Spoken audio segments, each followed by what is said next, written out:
Welcome to Tomorrow Unveiled.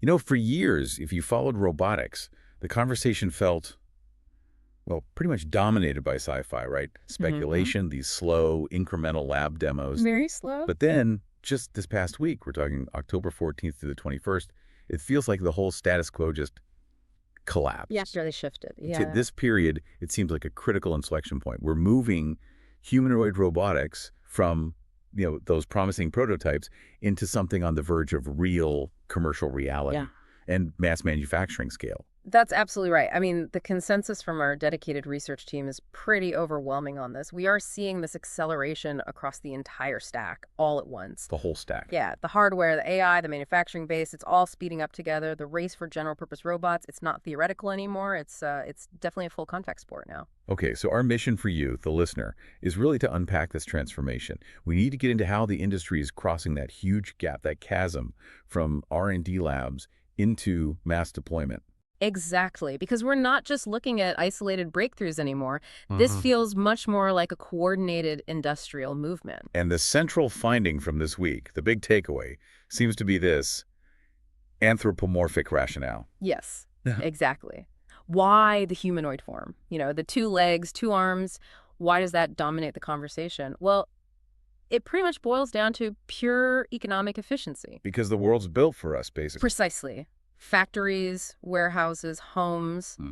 Think about stairs, door handles, car cockpits, assembly line heights. Even kitchen counters. Even kitchen counters. Everything is optimized for the human body, for bipedal motion, for two-handed manipulation. Right. So every tool, every environment, even the safety rules and existing infrastructure, they're all based on the human form.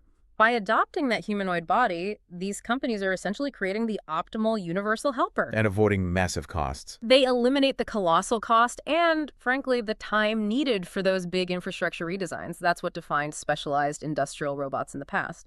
So it's like a fast track to market acceptance. The robot fits the world, not the other way around. Exactly. That's the core idea. Okay, let's unpack this shift in the physical realm first.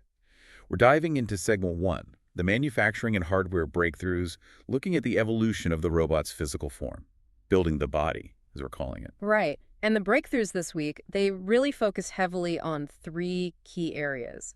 Agility for complex tasks, precision for delicate industrial handling, and crucially, durability, making them tough enough for the real world. Let's kick off with agility then. That seems like a huge leap. Unitree, they're already known for speed records, right?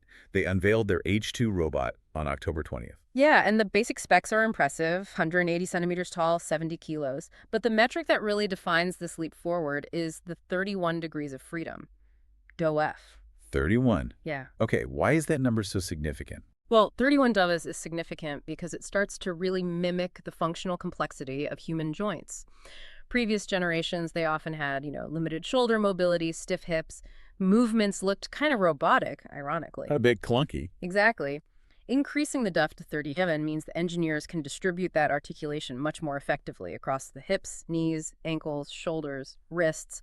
It's much higher fidelity. And the practical benefit of that higher fidelity is smoother movement.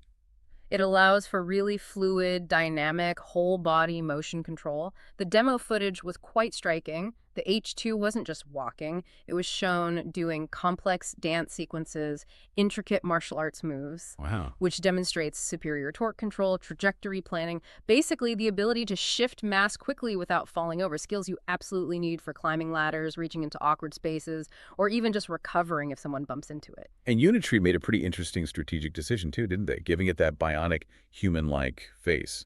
Yeah, and that's not just aesthetics.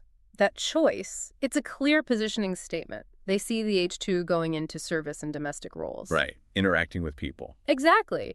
When a robot has to work around non-technical humans in a hospital, a shop, maybe even your home relatability, perceived intelligence, that becomes critical. A bionic face can enhance that human-robot interaction, maybe encourage cooperation and acceptance. It's about moving beyond the factory floor. Okay, so that's agility. Now, switching gears a bit. Precision. Our research highlighted the AdjiBot G2. This one seems focused squarely on industrial manipulation, less on the dynamic movement. That's right. It's designed for finesse. The key innovation here is in the G2's wrist.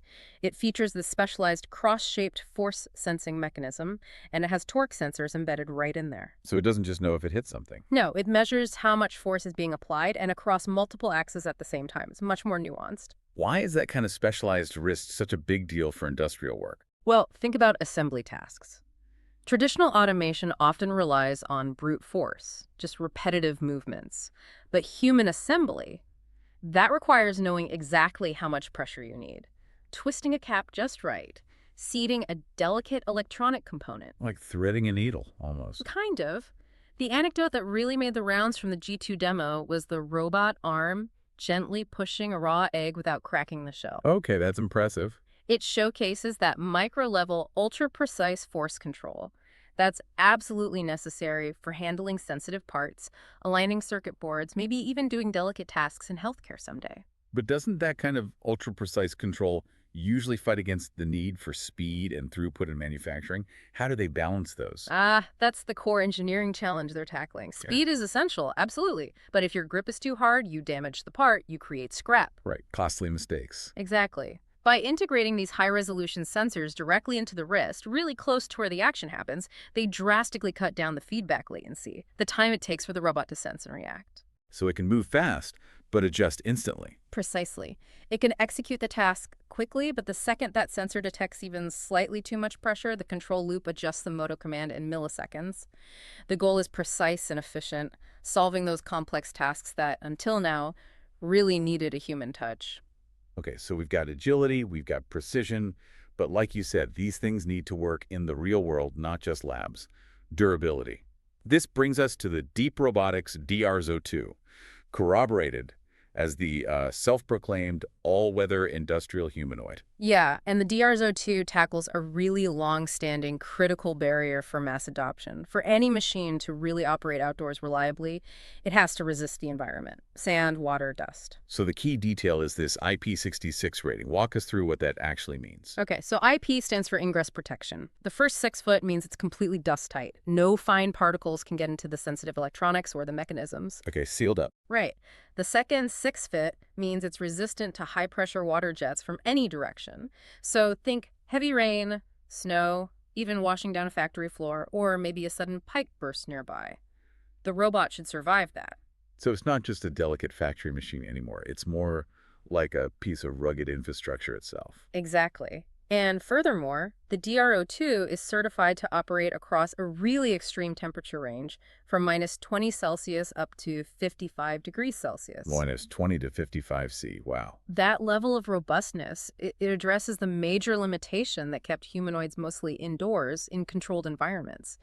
This durability opens up a whole range of previously impossible outdoor uses. Like what?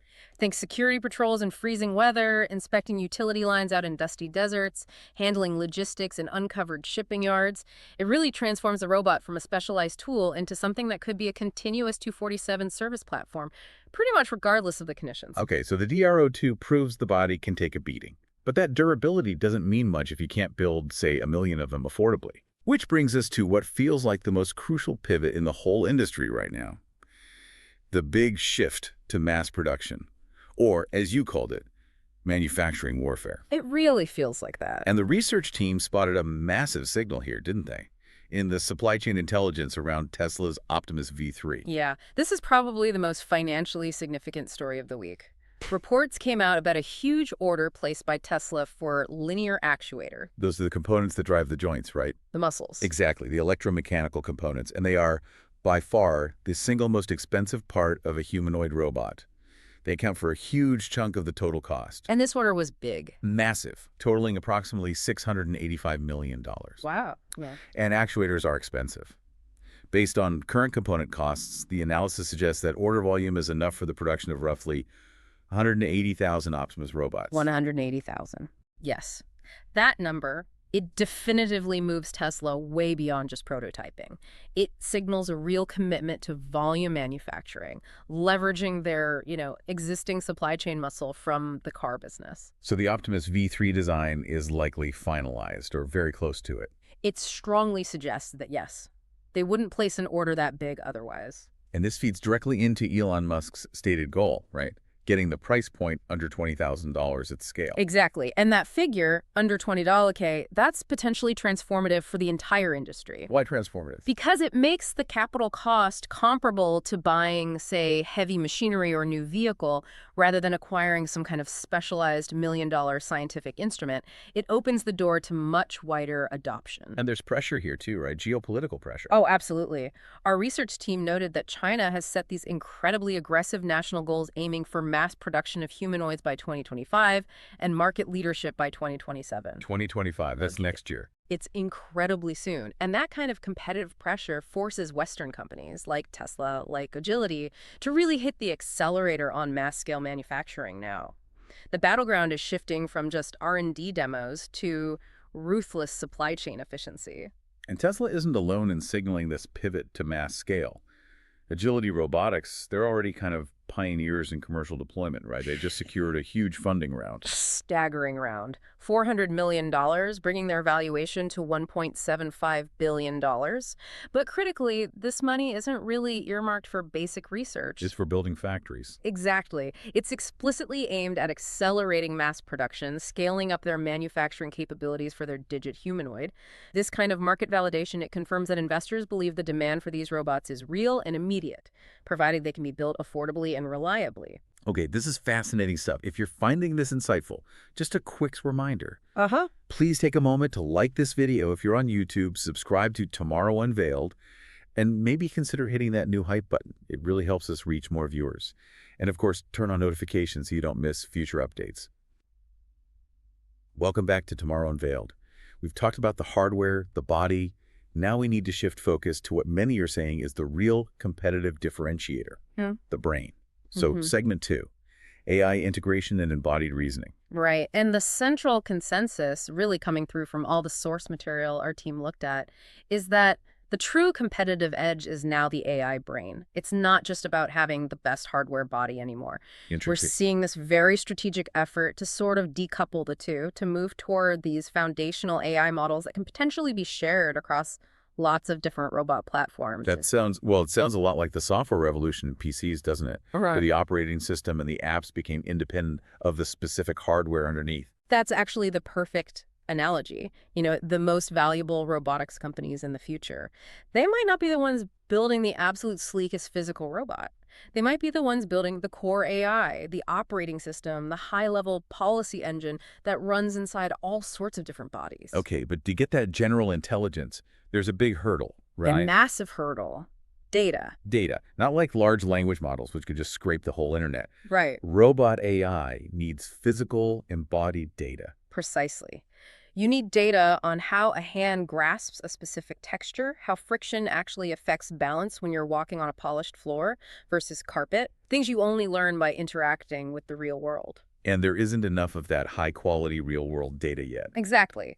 The lack of large-scale, high-quality embodied data is really stifling progress right now. So the strategic focus across the industry has shifted almost entirely to generating this data. The data factory concept. That's the term, yeah, the data factory. This involves generating huge amounts of synthetic data using really high-fidelity simulations, but crucially, also gathering real-world data. And that's happening through continuous teleoperation, humans remotely controlling robots, and reinforcement learning loops during these early commercial pilot programs. Which brings us to maybe the biggest AI leap this week. Google DeepMind's new agentic architecture. Gemini Robotics ER 1.5. This isn't just one model, right? It's a dual model system. That's the key innovation here. Gemini Robotics ER 1.5, the ER stands for Embodied Reasoning. That's the high-level brain. It specializes in, well, thinking before acting. I'm thinking before acting. Yeah, and it works together with a separate vision language action model, or VLA model. That VLA handles the lower-level motor commands actually moving the joints. So the ER model reasons and plans, and the VLA model executes the actions. Okay, so how does that thinking before acting architecture actually help her? How does it reduce failures when the robot faces something new, something it wasn't explicitly trained for? Well, it allows the robot to break down complex, even ambiguous commands. Like if you just say, clean up the table. Right, that can mean a lot of things. Exactly. The ER model first figures out the components of that task, recognize the objects, categorize them as this trash, recycling, a dish to be washed, And then it plans the whole multi-step sequence of movements needed. It's about understanding sequential logic. Okay, it makes sense. But here's the really revolutionary part, the feature that enables true generality. The ER model can natively call external tools, like Google search. Wait, the robot's AI can Google things? In real time? From within its own policy loop, yes. Yeah. That's a massive shift for real-time adaptation. Wow. Give me an example. Okay, imagine the robot's told to sort recycling at some new facility, maybe a municipal depot. The specific rules for plastic types, glass colors, paper, they vary wildly from place to place, right? Sure. Local rules are always different. Why? So, the robot, using the ER model, can recognize it needs more information. It can actually execute a Google search for the local recycling guidelines for that specific depot, ingest that information, understand it, and then update its multi-step plan before it tells the VLA model how to physically start sorting the items. That's incredible. It handles context-dependent problems it was never trained for. Precisely. Mm-hmm. It bridges that gap between narrow, task-specific robots and machines that feel truly general purpose. Okay, meanwhile, the more traditional robotics players, they're also advancing their control systems. Mm-hmm. Boston Dynamics, Toyota, they're focusing on unified control with something called a large behavior model, or LBM. Right. The LBM approach, especially as applied to the Atlas humanoid, is really interesting. It treats the robot more like a unified organism rather than just a collection of separate parts. What was the old way? Traditional robotics often use segmented control. You'd have one algorithm for walking, a totally separate one for gripping things, another one for vision processing. And if the walking algorithm suddenly shifted the robot's balance, the arm algorithm might be too slow to compensate effectively. They weren't always talking to each other fast enough. So the LBM integrates all of that into a single neural network. Essentially, yes. By unifying the whole body control, locomotion, and manipulation under a single LBM, Atlas can achieve this much more natural, unified response to problems. Like it reacts more holistically. Exactly. We saw this in a demo where Atlas was trying to close a sliding box, but the box unexpectedly slid away as it pushed. The entire system responded instantly and cohesively. It adjusted its stance, its arm movement, everything together. That shows much better reaction time and robustness compared to older segmented systems. And that's critical if these things are going to work safely and efficiently alongside humans in constantly changing environments. And one final AI point here. The efficiency gained from something called Cross-Embodiment Learning. This sounds like it directly attacks that data bottleneck you mentioned earlier. It really does, and this might be one of the most cost-effective advancements we saw this week. Cross-embodiment learning is basically the ability to train a skill, let's say, opening a specific type of drawer on one type of robot, Okay. and then successfully transfer that learned skill, that policy, to completely different robot hardware. Robots with different joint structures, different sizes, different sensors. So a skill learned on a small lab robot, like the Aloha 2 you mentioned, could potentially be deployed almost immediately onto a big industrial humanoid, like an Electronic Apollo. That's the goal, and the research showed successful transfer between quite disparate systems. It works by abstracting the policy, the what needs to be done, from the specific low-level motor commands, the how exactly my joints need to move. And the impact of that. It's potentially profound. It could dramatically accelerate the time it takes for any new robot model to acquire a whole suite of general-purpose skills. It slashes the per-robot training costs, maybe by orders of magnitude, and, crucially, it helps bridge that tricky simulation-to-real-world gap. Right. If the industry can genuinely train a core set of skills once and then deploy them almost everywhere, that's when you start to see truly exponential scaling and capability.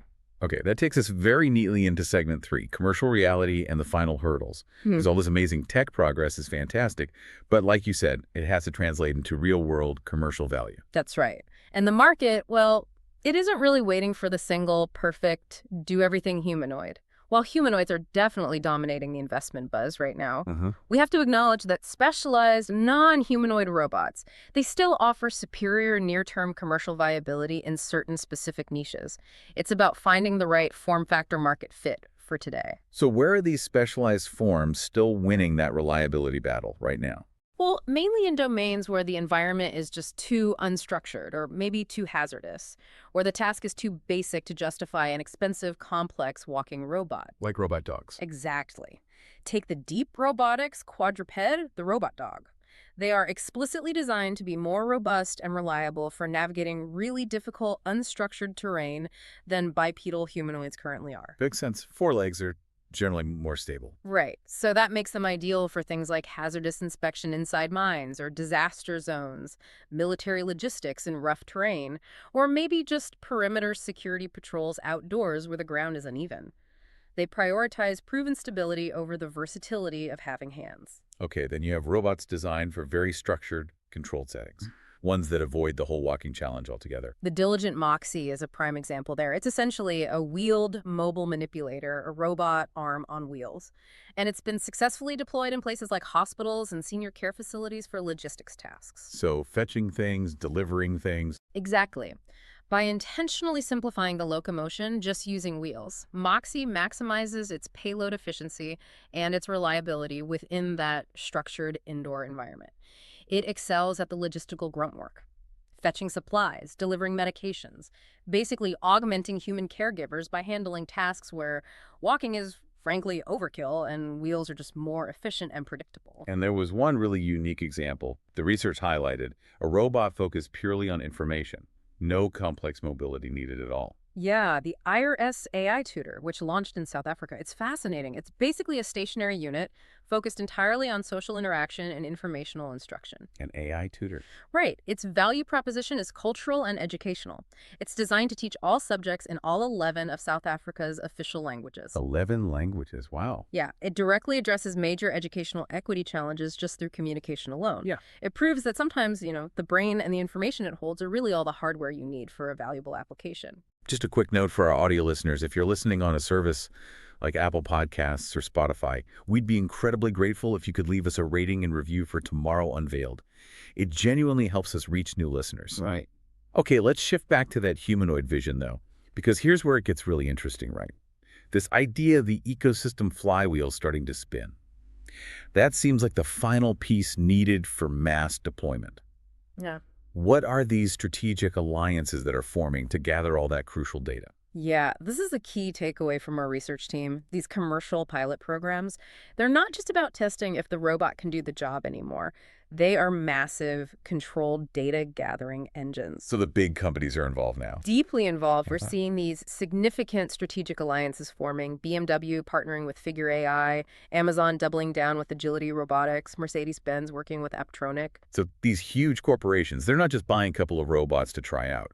They're providing the real-world test beds. Absolutely. They are opening up their massive logistics centers, their manufacturing plants, basically providing environments where these robots can work, fail, learn, and collect that continuous, high-quality, embodied data. The data needed to train those foundational AI models we talked about. Exactly. And it's not just random data collection. This data pipeline is becoming more formalized through links between academia and industry, like the launch of the CMU Amazon AI Innovation Hub. Carnegie Mellon and Amazon. Right. That directly connects cutting-edge generative AI research happening at a world-class university with the real-world logistics problems and solutions needed at a company like Amazon. This kind of formalization really fuels that flywheel, making sure research translates much more quickly into actual deployment efficiency. Okay. So despite all this incredible parallel progress, we've got the agile hardware, the smarter AI, the huge manufacturing orders. The research team still identified 4 major challenges, 4 big hurdles that have to be overcome before we see truly widespread mass adoption. Let's unpack those. What are the final roadblocks? Right. We have to cross these 4 critical bridges. First one, cost reduction. We talked about that $20,000 target price. Where are we really at right now?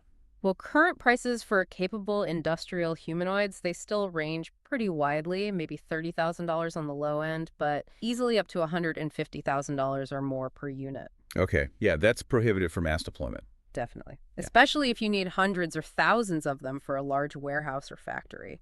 So radical cost reduction achieved through things like design standardization and genuine mass manufacturing, like the approach Tesla seems to be taking, is absolutely essential. And until that $20K price point is common, the adoption will likely be driven by this robot as a service model. RaaS. RaaS is seen as the key accelerator, yes. Right. Tell us of the economics there. A rental rate, say $30 an hour. What does that typically cover? So that $30 an hour figure, it anticipates spreading the cost of the hardware itself, plus ongoing maintenance, plus the necessary human oversight and software updates over the robot's entire operational lifespan. So it becomes an operating expense, not a capital one. Exactly. RaaS removes that huge upfront capital expenditure barrier for companies. For $30 an hour, you're essentially renting not just the metal, but the continuously improving AI software and probably a guaranteed uptime service contract. That makes it immediately much more palatable for logistics firms, manufacturers, anyone looking for efficiency gains without that massive initial investment. Okay, makes sense. Hurdle number 2, endurance and uptime.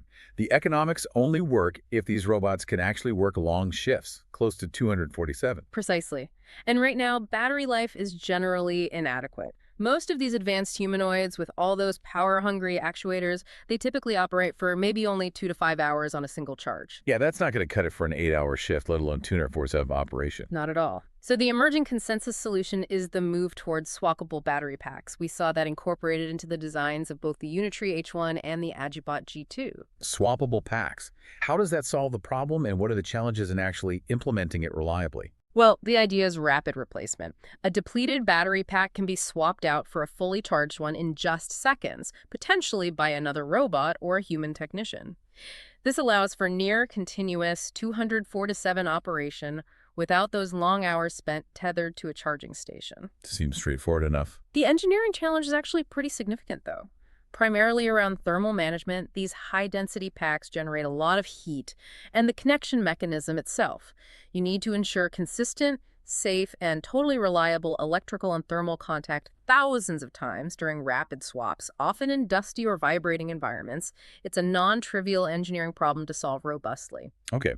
Third challenge, and this seems crucial given the human-like form, safety and regulation. And absolutely critical. If these robots are literally going to be walking around next to human workers, the old safety standards designed for robots locked inside cages, they're useless, right? Yeah. They're worse than useless. They're completely irrelevant to this new paradigm.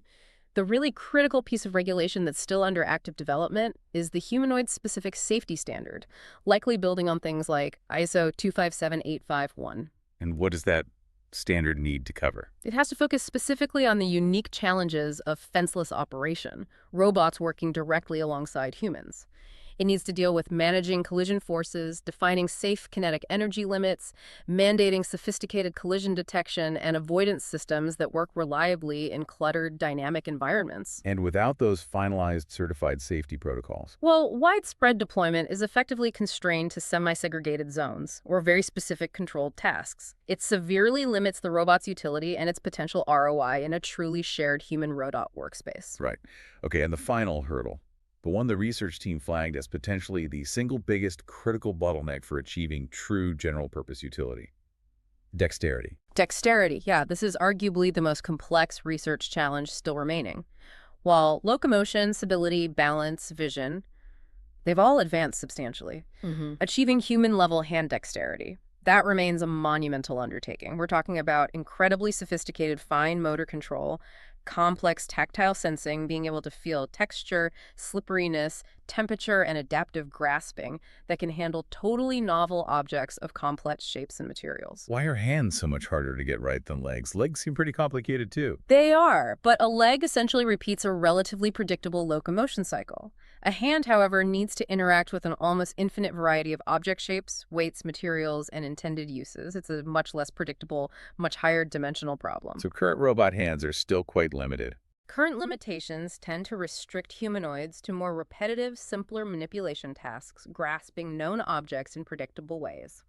The industry is still grappling with fundamental design choices.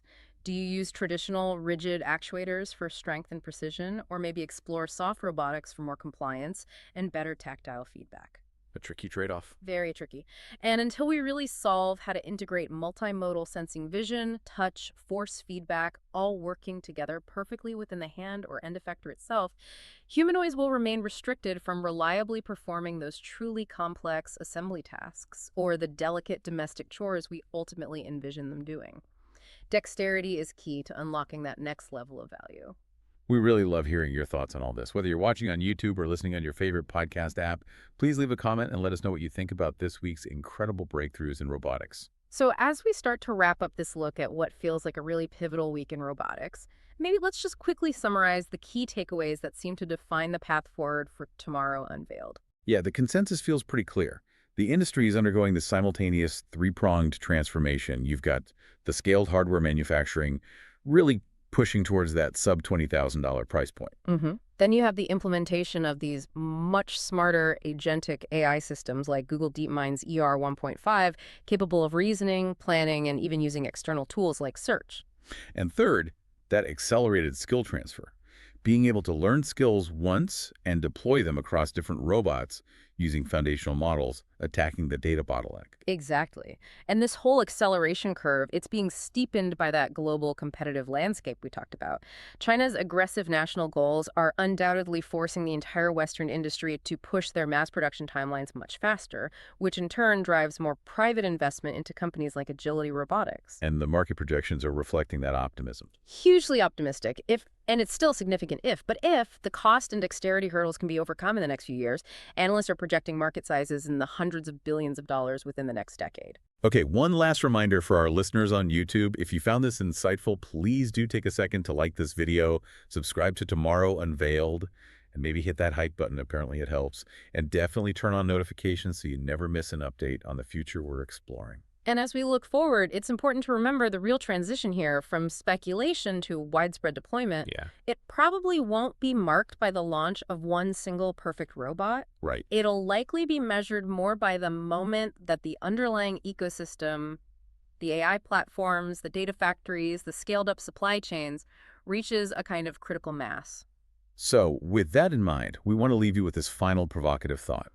Considering those four big hurdles we discussed, cost, endurance, safety, and especially dexterity, what specific, maybe even mundane task do you think will be the very first one successfully and widely commercialized by a general-purpose humanoid robot in your daily life? Will it be sorting your complex household recycling? Restocking shelves reliably at the grocery store overnight? Or maybe something simpler, like just loading and unloading your dishwasher without breaking anything? Let us know what you think. We'll see you next week on Tomorrow Unveiled.